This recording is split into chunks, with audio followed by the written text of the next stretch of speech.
right, thanks so much everyone for taking the time to be here this evening. I want to thank John and the whole Liberty on the Rocks meetup group for providing the opportunity for me to speak here tonight to everyone. And when I was talking to John a couple months back about a possible topic to present here at Liberty on the Rocks, I felt there was no better topic than gun ownership rights and the Second Amendment in general. And kind of came to my attention that many people still don't really deeply understand the original intent of the Second Amendment as was put forward in the founding documents of America. So I figured I would do sort of a breakdown, an in-depth analysis of the Second Amendment. And that led to this presentation I'm going to give here this evening, which is entitled True Meaning and Purpose of the Second Amendment. And this is going to fly in the face of, the type of modern-day revisionism that is often attempted to be put forward about what the Second Amendment really meant. So I'm going to jump right in. I call this 27 words worth fighting for, this little introduction. And it's just really the 27 words of the Second Amendment. And they are indeed words that are worth fighting for if we truly understand what they mean. So Amendment 2 of the Bill of Rights. A well-regulated militia being necessary to the security of a free state, the right of the people to keep and bear arms shall not be infringed. This was written by George Mason and James Madison, and it was ratified into the Bill of Rights on December 15, 1791. 27 simple words. Again, many people want to try to revise this to suit their agenda and to suit their interpretations. What I'm going to try to do here is to provide people with a framework for understanding of what the actual men who wrote this meant by it. So I'm going to be giving this presentation in two sections: field stripping and reassembly. And for those who aren't quite gun savvy, field stripping doesn't mean we're going to be going into a field and getting naked, okay? It means field stripping in firearms parlance refers to breaking down the firearm to its constituent components. And then, you would clean it or try to maintain its operation, and then you're going to put it back together. That's called reassembly. So we're going to break down the Second Amendment. We're going to perform a complete analysis on every word in the Second Amendment. So let's start with this phrase, a well-regulated militia. This is probably the most important part of the Second Amendment, and yet it gets truncated all the time, and people just go right to the phrase, the right to bear arms shall not be infringed, okay? So this is the most important part of the entire Second Amendment, and most people don't understand what this means. So let's look at what both of these terms actually mean. What does well-regulated really mean? What did the founders, what did the writers, the authors of the Second Amendment really mean by the term well-regulated, okay? So I'm going to define simple everyday words here, give dictionary definitions, and then explain what it really meant. To regulate means to maintain according to a set of standards so that something operates or functions properly, such as with a machine or a process. That's what it means to regulate something. The term well-regulated, as put forward by the authors of the Second Amendment, did not mean, it had nothing to do with quote-unquote government regulation. This is what modern revisionists want to say well-regulated militia had to do with. Government-controlled, government-regulated. It absolutely did not mean that. It literally referred to the regularization and maintenance of the equipment being used and proper training for tactics that were being employed by the militia, which we'll get to what that means. But this would be a well-regulated rack of shotguns. They're all the same. They all shoot the same ammunition. They're all well kept. They're all in good working operation, in good working order. Okay? And those who would be trained on the usage of those shotguns, well-regulated would be part of their training. Do you know the components? Do you know how to clean it? Do you know how it works? Do you know its effective range? Do you know tactics with it? Okay? That's what well-regulated meant, according to the authors of the Second Amendment. It had nothing to do with government involvement. And anybody that tells you that it did is either ignorant or lying to you. Okay, so now, the most important part of this entire presentation is to understand what was meant by the word militia, capitalized M, in the Second Amendment. So what is the militia? The English word militia is actually derived from the Latin term militium vulgarum. It's a truncation of that term. And in Latin, militium vulgarum literally means like the military everywhere. Militium means like the military, similar to military. And then vulgarum means the commonplace, everywhere present. Okay? So it meant literally like the military everywhere, or in other words, capability that is commensurate to a military force, which is present everywhere or distributed throughout an entire population. That's what the word militia actually means. A militia is a decentralized, distributed force of armed individuals who maintain weapons and tactics similar to a military force, but unlike a standing military, are not centrally controlled or directed by a government. The militia is not the military. The militia is not a standing army. A militia is not a military or a standing army that is controlled by a government. Okay, so that's what a militia actually is. Then the question becomes, who then comprises the militia? Who is this militia that is talked about in the Second Amendment? When asked the question, who constitutes the militia, the authors of the Second Amendment and many other American founders and patriots were consistently clear and unambiguous in their speech and writings about who constituted the militia. The militia spoken of in the Second Amendment is comprised of the entire body of the people who are capable of employing arms for the purpose of repelling an organized foreign or domestic threat to their lives or freedom. That is who the militia is. That is who constitutes the militia. It is the entire body of citizens, the entire body of people that are capable of taking up arms for the purpose of repelling an organized threat or invasion. So you are the militia, whether you knew that or not tonight. Okay? We are the militia. There is no separating the people and the militia. They are one and the same.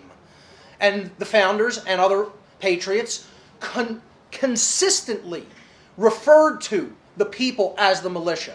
The co-author of the Second Amendment, along with James Madison, George Mason, when asked the question many times during the course of his life and in his writings, he said, what is the militia? It is the whole people, period. That's who the militia is. And that's the person who wrote the Second Amendment telling you that, not me. Okay? So let's hear from some other people who talked about who the militia was. James Madison, the other co-author of the Second Amendment, said a well-regulated militia composed of the body of the people trained to arms is the best and most natural defense of a free country. He's telling you who constitutes the militia, the body of the people. That is who the militia is. Richard Henry Lee, a Virginia delegate to the Second Continental Congress, and actually the delegate who tabled the motion for American independence, said, a militia, when properly formed, are in fact the people themselves and include all men capable of bearing arms. I would include women in that as well. In the parlance of their times, of course, they would have never even considered women as, members of the militia, because only men went to any type of conflict or battle. But I would say it includes all people capable of bearing arms. Tench Cox, a Pennsylvania delegate to the First Continental Congress, said, who are the militia? Are they not ourselves? Congress shall have no power to disarm the militia. Their swords and every other terrible implement of the soldier are the birthright of an American. The unlimited power of the sword is not in the hands of either the federal or state governments, but where I trust in God, it will ever remain in the hands of the people. So, that's what a militia is. That's who the militia is.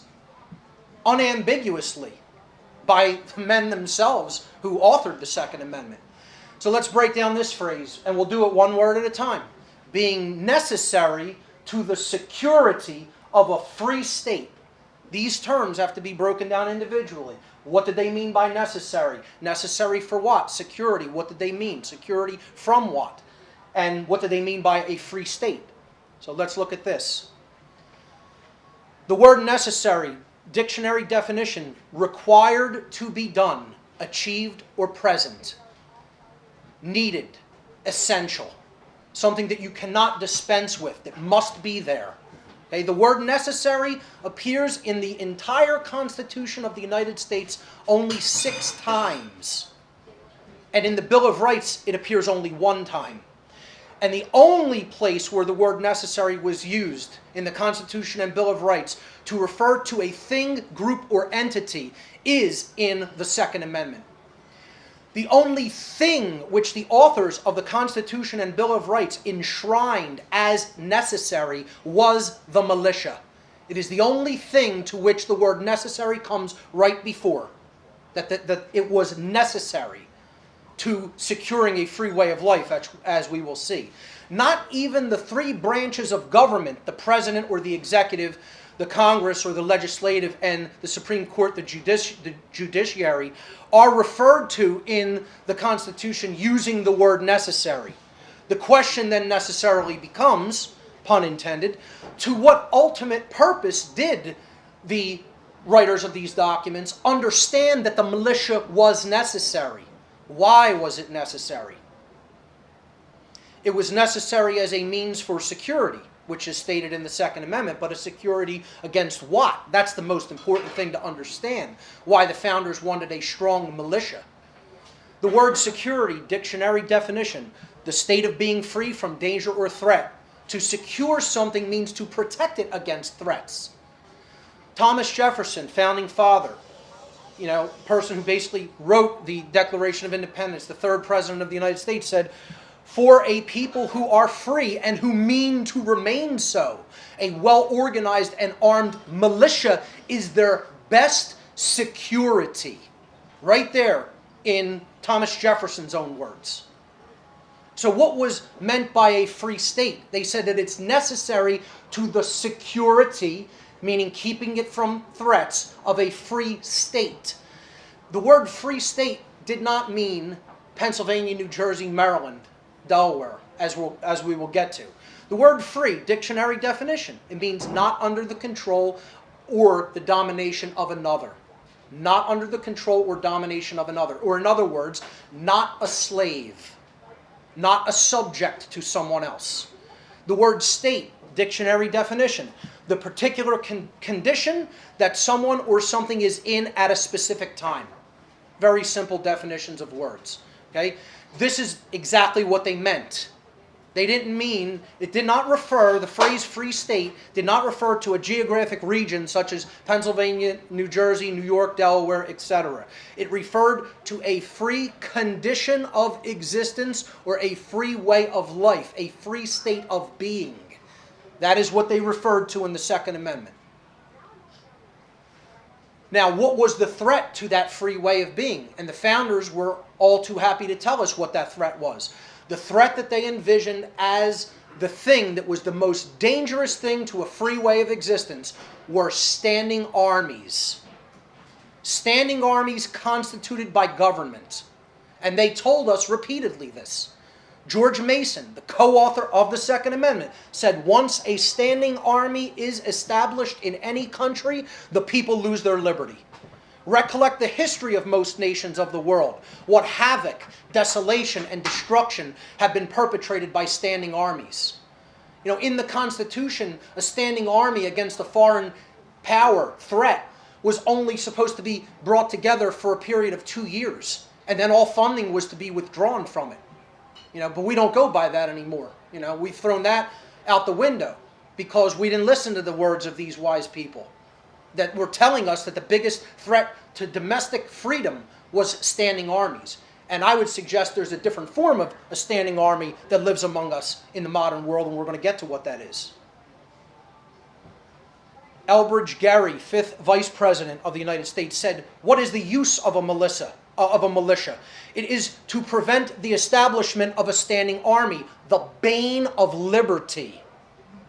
Whenever governments mean to invade the rights and liberties of the people, they always attempt to destroy the militia in order to raise an army upon their ruins. I'm going to explain what a militia is and how it protects against a standing army with a simple infographic here. Okay? If you envision a geographic region like the United States, the mainland United States like this, imagine a standing army being raised, or even several standing armies being raised in the midst of the people, so that they were going to attempt to take their freedom. Let's look at this as even a foreign invading power for the time being. Okay? So let's say 3 standing armies invade the United States and take up these positions as their main positions. So those red dots represent a standing army. The next thing I'm going to show you is what would represent the militias of the people, constituted and being present within the borders of the United States. This is what properly constituted militias would look like. Now, what are standing armies going to do against that force of distributed military power present in the hands of the people? That's what I mean by distributed force. They could take out any of those standing armies essentially by swarming them. Okay, that's what the founders originally intended to mean the security of a free way of life in the United States, by having the entire body of the people well armed and well trained with those arms. This is the standing army the founders were warning us about. We have standing armies in almost every major city. They're called militarized police forces. Now that has taken over, the traditional idea of the standing army. It has taken over, certainly, the traditional idea of the militia. We have the National Guard that has replaced the kind of idea of the militia. It was not meant to be under any kind of a governmental institution. Certainly not a militarized police force, which is what we have in just about every single city within the United States, let alone every state. Okay? There's the standing army we were warned against repeatedly. The militia was seen as absolutely essential, required, and necessary to secure a free way of life. Richard Henry Lee, again, the delegate who actually tabled the notion for the Declaration of Independence, said, to preserve liberty, it is essential that the whole body of the people always possess arms and be taught alike, especially when young, how to use them. You were ingraining in the children not only the ability to use arms, but you were ingraining in them a deep respect for them, as we're going to talk about. A responsibility, for what it meant to own, to possess, and to be trained in the use of firearms. Alexander Hamilton, another founding father, said, if circumstances should at any time oblige the government to form an army of any magnitude, that army can never be formidable to the liberties of the people, while there is a large body of citizens, little if at all inferior to them in discipline and use of arms, who stand ready to defend their rights. He was describing the militia. That was the militia. The body of people who were not inferior to a military force in their discipline, their tactics, and their use of arms. Okay, he said, as long as there's that kind of a body of people, well trained like that, who stand ready to defend their rights, no military is going to be formidable to their liberties. No military is going to be able to take their liberties. And like a standing army, let's say, that is constituted by a militarized police force might. Let's go into the next phrase in the Second Amendment, the right of the people to keep and bear arms. So we have to break down several words in this. We have to break down right. We have to understand what keep means. We have to understand what to bear means, and we have to understand what the word arms means. The people is pretty self-explanatory. That's all of us. What are arms? Simple dictionary definition: weapons and ammunition of any kind. I challenge anybody, go look it up in a good dictionary. There's the definition you're going to get. It does not mean just guns, just firearms. It means anything that you are capable of picking up and using as a piece of defensive weaponry. A hammer is arms, okay? A club is arms. A knife is arms. A bow and arrow, a handgun, or a semi-automatic rifle. Okay, they're all arms. It's what can you use in a defensive capacity when you are being accosted with violence against your life, your freedom, or your property. That's what arms are. Very simple.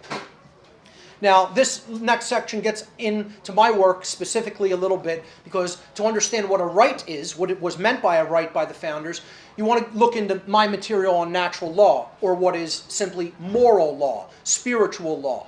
I highly recommend people check out my full seminar called Natural Law, the Real Law of Attraction, and how to apply it in your life. If you are not familiar with it, if you have not already seen it, I highly suggest it. I think it is the most important work that I put forward.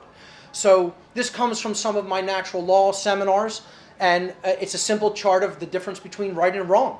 You know, it seems strange to even have to put something like this up and talk about that, but the sad fact of the matter is most people cannot give you the definition of what a right is. The vast body of people cannot tell you what a right is, and that's why we're losing our rights.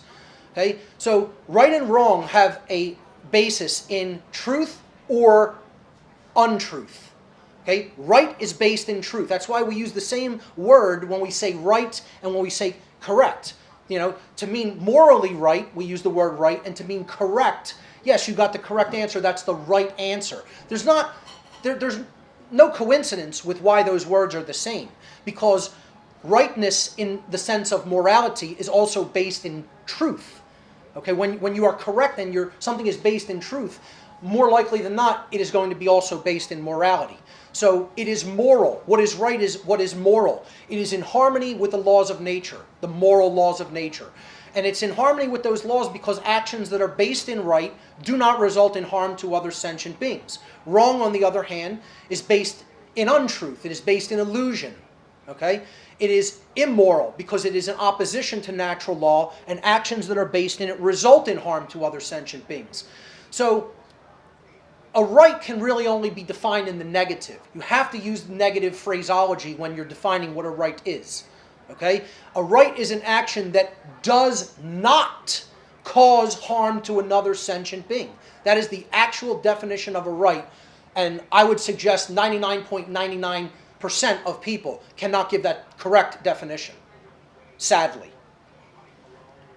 That is what was meant by a right, meaning I own a firearm. I'm not causing harm with it. It is my possession. I own it. I'm responsible for it. There is a correct usage of it, there is a moral usage of it, and then there is an incorrect or immoral usage of it. So you have a right to keep and bear arms for self-defensive purposes, which is what this next part is about. It's about understanding the difference between force and violence. Violence is always wrong. You're always violating somebody else's rights when you conduct violence. Self-defensive force, however, is always a right that you reserve, naturally and inherently. In my natural law seminar, I break down that true spirituality, true enlightenment, is actually based upon two basic pillars or tenets or principles. And one is the sacred masculine and one is the sacred feminine.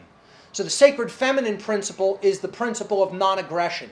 It simply states, do not cause harm to other sentient beings. In other words, don't do any wrongdoing. Don't violate the rights of other people, their lives, their freedom, or their property. Very simple. Do not initiate force that is undue against your fellow beings. Or in other words, don't conduct violence. Now, the sacred masculine principle has to be wed to that and combined with it. It has to be married to the sacred feminine principle of non-aggression. Okay? The sacred masculine principle is the self-defense principle.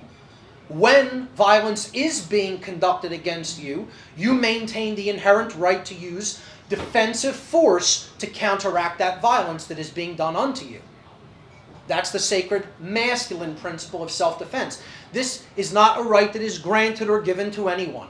It is a right that exists in nature. It is a birthright. You are born with it. It can never be taken away from you, no matter who claims such. Okay? So these two principles are critical to understand in harmony with each other, wed to each other in union. Okay? The sacred feminine principle of non-aggression with the sacred masculine principle of self-defense. That's what real spiritual enlightenment is about. So, to keep. So, we've looked at what a right is. Okay? So, we've looked at what arms are. Now, what did they mean by to keep? Well, very simple. Dictionary definition. Just keep going back to the basic meaning of words, folks. It was common sense. There wasn't anything magical or mystical in the Second Amendment. These were common sense men writing in common sense terms. To keep means to have, to own, or to retain possession of. Okay? A third grader knows this, right?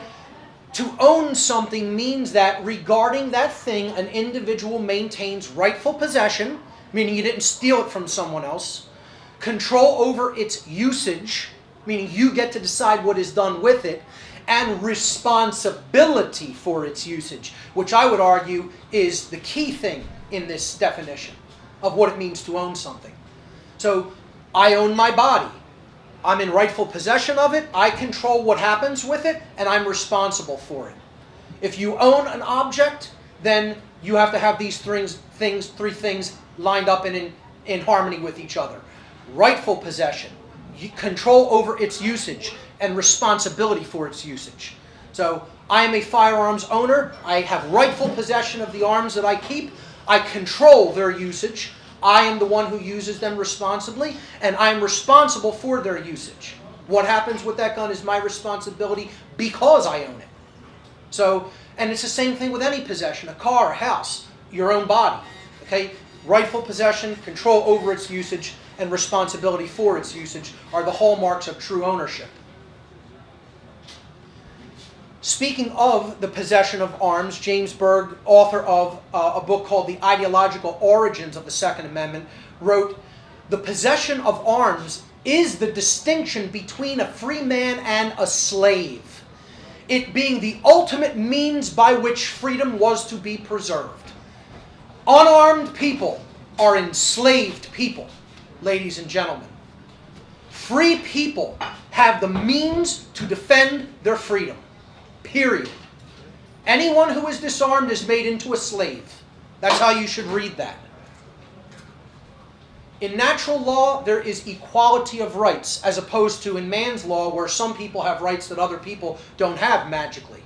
I'd love for people to explain to me how that situation actually works out, because it doesn't exist in nature. Everyone in reality has the same exact rights. No one has any more or less rights than anyone else does. Since rights are not created by humanity because they exist objectively and inherently in nature by way of them being actions in nature. No human being or group of human beings is actually capable of, quote, granting rights to anyone else, nor is any human being capable of, quote, unquote, revoking rights from anyone else. These are claims that are made by people who believe that they have such capabilities, that they have such power. But in nature, in reality, that can never be done. Rights can never be granted or revoked. They exist inherently in nature, and they are immutable. They are unchangeable, because they are based in whether an action causes harm or not to another being. And that exists inherently, naturally in the real world, not as a construct or an idea in someone's mind. To bear simply means to carry. Okay, it does not mean to brandish or to take out and wave around, okay, as some people believe it does. It simply means to carry on your person. So, when we understand, if we understand the natural law that no one actually has the right to grant or revoke someone's rights, how can licensure come into the picture? How can one group of people say, we have the right to license if you put a gun on your hip, cover it up with your shirt, and walk out the door? Yet many people will insist that that can be done. I ask, if no individual can grant somebody else that right, how can a group grant somebody else that right?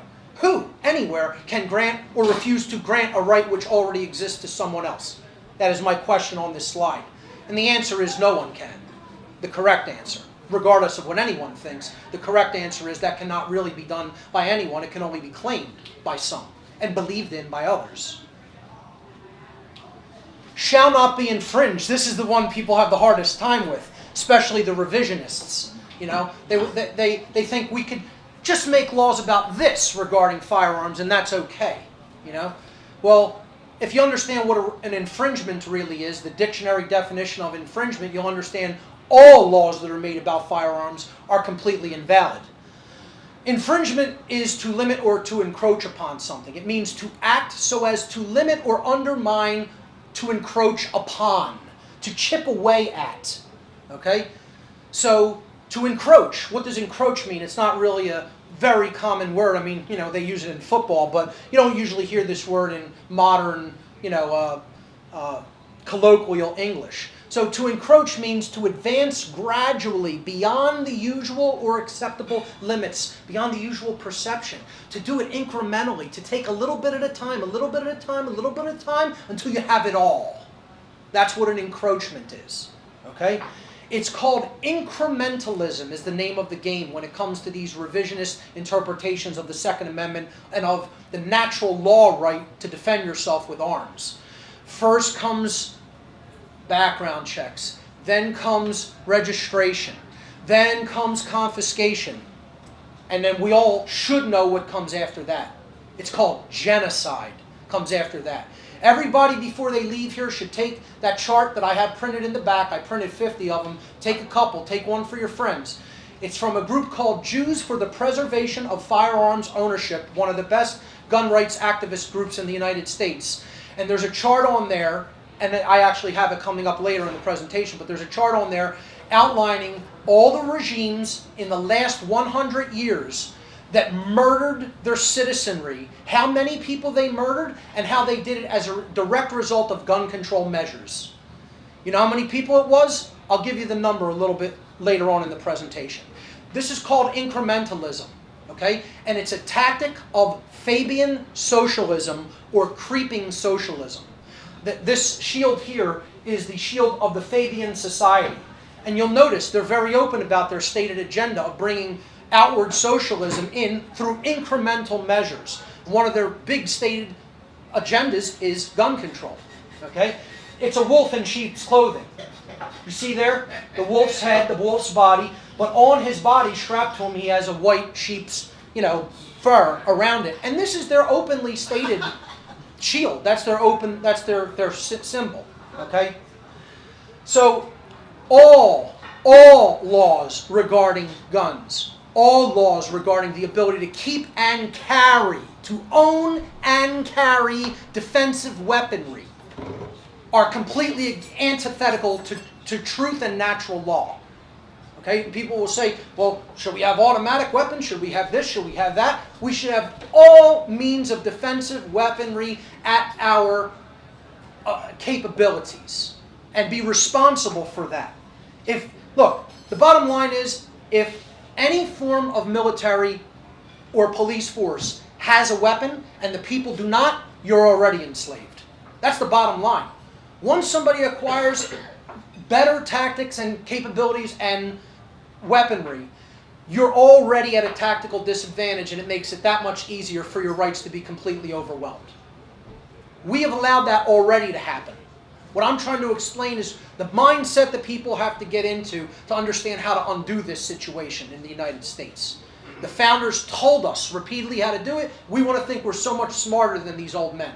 We want to think, oh, that was then and this is now. You know, we would do so well to have people even a quarter as truly wise as these men were. So we have to stop this incremental taking of these rights. Infringement is the road to slavery. Once again, the co-author of the Second Amendment, George Mason, said, to disarm the people is the best and most effectual way to enslave them. He understood this. As soon as the government has weapons the people don't have, that's an enslaved society. Thomas Jefferson said the strongest reason for people to retain the right to keep and bear arms is, as a last resort, to protect themselves against tyranny in government. It was not about hunting rights. It was not even about self-defense within your own home, although that comes into the picture. But ultimately, the ownership of firearms was about defense against tyranny, and anybody that says it wasn't, all you need to do is go right to the founders' words themselves. They were all too happy to explain it over and over again, unambiguously, what they meant by the right to keep and bear arms. It wasn't about any of these other things. It was about your ability to defend yourself against a standing militarized presence in your midst. That is what it was about. Unambiguously, that's what it was about. And I won't let Thomas Jefferson have the last word on that. I'll let Adolf Hitler have the last word on that. Hitler said the most foolish mistake we could possibly make would be to permit the conquered Eastern peoples to have arms. History teaches that all conquerors who have allowed their subject races to carry arms have prepared for their own downfall by doing so. So let's not have any native militia. German troops alone will bear the sole responsibility for the maintenance of law and order. It worked out real well, didn't it? This is what some people here in the United States would like to see. Only government with access to firearms. And go get that chart in the back on your way out of here tonight. You'll find out what happens. Here it is right here. A little difficult to see with the fine print, but there's the number, folks. Over 90 million civilians have been murdered by governments within the last 100 years, the last century alone, as a direct result of implemented gun control measures. 90 million souls. Almost 300 million individuals in totality when you count in all wars, military combatants plus civilians. 90 million civilians murdered by their own governments, not foreign governments, their own. Okay? This is democide, death by government.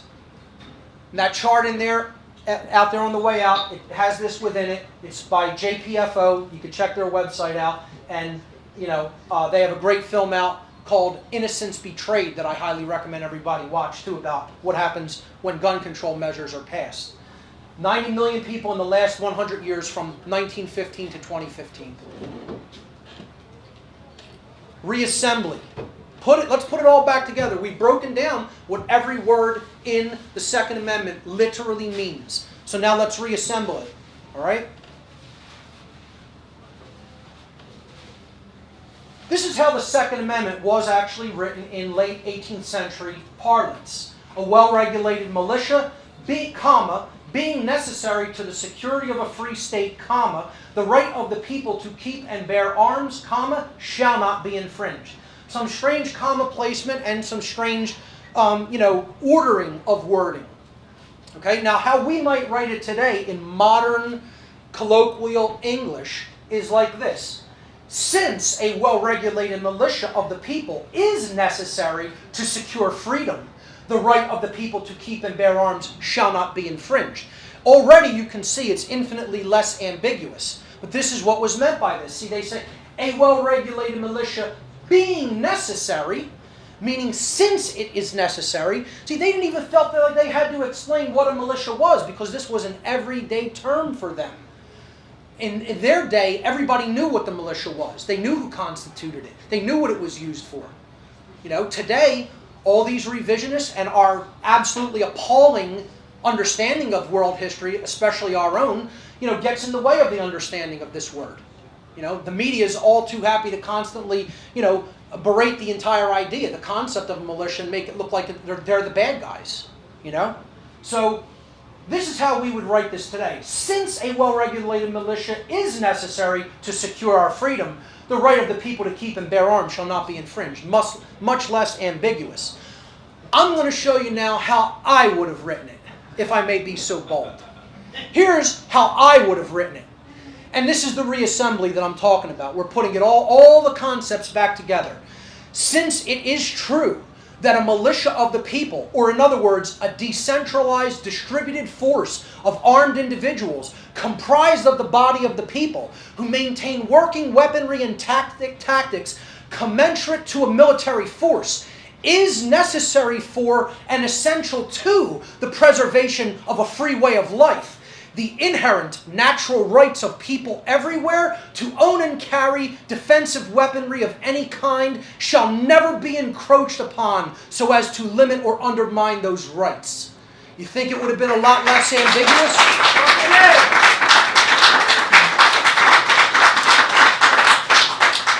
I think it would have been a lot less ambiguous. You know, I think we need further clarity of language sometimes, which is what I try to bring to bear on some of these issues. There are 27 words worth fighting for, ladies and gentlemen.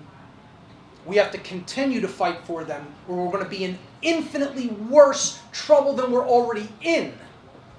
But they are just words. They are. I have to make that statement. They're words that convey very important ideas, but they are just words. You know, when it really comes down to it, tyrants don't care about truth. Tyrants don't care about truthful ideas or concepts. They most certainly don't care about rights. That's why they're tyrants. They're conquerors. They're enslavers. That's why words are one thing, but being ready is entirely another thing.